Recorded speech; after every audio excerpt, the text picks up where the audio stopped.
तुम्ही एकमेकांचं बंद करायला लावलं. आलोय मला याच्याबद्दलचं काही माहिती नाही.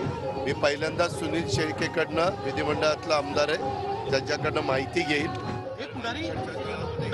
प्रयास केला जातो इतक्या वेगवेगळ्या प्रकारच्या बातम्या प्रसिद्ध केल्या जातात.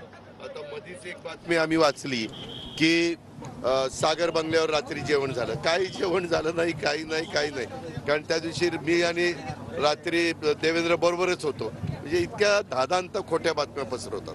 दादा जागा वाटपाचा निर्णय कधीपर्यंत होणार? मी आता भाषणामध्ये मराठी भाषेत बोललो की आम्ही प्रफुल्ल पटेल, मी आणि सुनील तटकरे तसंच एकनाथराव शिंदे आणि देवेंद्रजी चंद्रशेखर बावनकुळे आम्ही एकत्र 2 दिवसात बसतोय आणि त्याच्यातनं आमचं जागा वाटपाचं अंतिम होईल. दादा महायुतीमध्ये काही शिंदेगडच्या आमदारांनी आरोप केला की भाजप केसानं गळा कापत आहे. नाही मला त्याच्याबद्दल हो का तुम्ही ना माझ्या पक्षाच्या बद्दल मला प्रश्न विचारा. तुमच्या पक्षाला किती त्याच्यामध्ये इतरांचं वेगवेगळे राजकीय पक्षाच्या लोकांनी नक्की काय सांगितलंय त्याला मी त्यांना उत्तर द्यायला बांधील नाहीये. आम्ही आज एनडीए मध्ये आहोत. एनडीएतल्या सगळ्या घटक पक्षांनी एकमेकाचा आदर ठेवला पाहिजे, एकमेकाला मान दिला पाहिजे, एकमेकाला सहकार्य. तुमच्या किती जागेवर दावा आहे? आम्ही ज्यावेळेस एकत्र चर्चेला बसू त्यावेळेस आम्ही सांगू. विदर्भात किती अपेक्षा? किती आम्ही एकत्र बसल्यावर सांगू. मी आता काही तुम्हाला सांगत बसणार नाही कारण तुम्हीच जे वेगवेगळे मग भुजबळ साहेब आमचे 4 की 5 किती जागा आहे? भुजबळ साहेब हे आपले राष्ट्रवादीचे प्रमुख एक सहकारी. त्यांनी त्याच्यामध्ये सांगितलेलं आहे ते पेपरला बातम्या आलेल्याच आहे. गडचिरोलीवरून धर्मराव बाबा आत्राम यांनी इच्छा व्यक्त केली. तुम्ही कमळावर लढवणार त्यांना की घड्याळीवर लढवणार? आम्ही राष्ट्रवादीत आहोत. आमचं घड्याळ चिन्ह आहे. तुम्ही कारण नसताना पत्रकार मित्रांना काय 24 तास बातम्या चालवायच्या असतात म्हणून काही विचारत असतात आणि काही म्हणजे अधिकार आहे काय विचारायचा. आम्ही आमच्या पक्षाच्या चिन्हावर जेवढे जास्तीत जास्त उमेदवार लढवता येईल तेवढे लढवण्याचा ठरवले. भंडारा गोंदिया प्रफुल्ल पटेल साहेबांच्या भाषणात अप्रत्यक्ष दावा केला तुम्ही भंडारा गोंदियावर. अरे मग दावा करायला तुम्हाला काय वाईट वाटतं?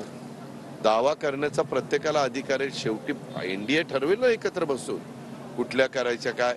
यंदाच्या वेळेस तिसऱ्यांदा देशाचं पंतप्रधान नरेंद्र मोदी साहेबांना करण्याच्या करता महाराष्ट्रातल्या 48 जागांपैकी जास्तीत जास्त जागा ह्या कशा युतीला मिळतील हा आमचा प्रयत्न आहे. शरद पवार म्हणतात सुनील शेळके जे आहे मी शरद पवार आहे तुम्ही ओळखत नाही का माझ्या कारण मला मी अजून सुनीलशी त्याबद्दल बोललेलो नाही.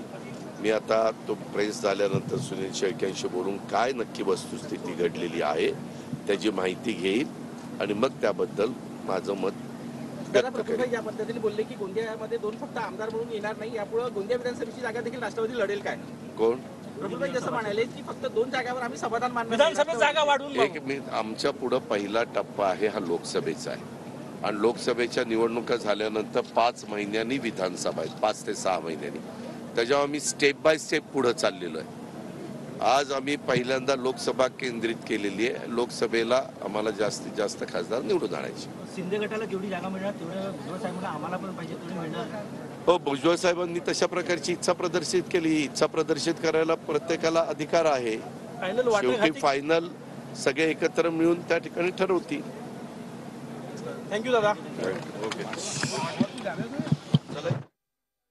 आम्ही आमच्या पक्षाच्या चिन्हावर जास्तीत जास्त उमेदवार लढवू असं अजित पवार यांनी म्हटलेलं आहे.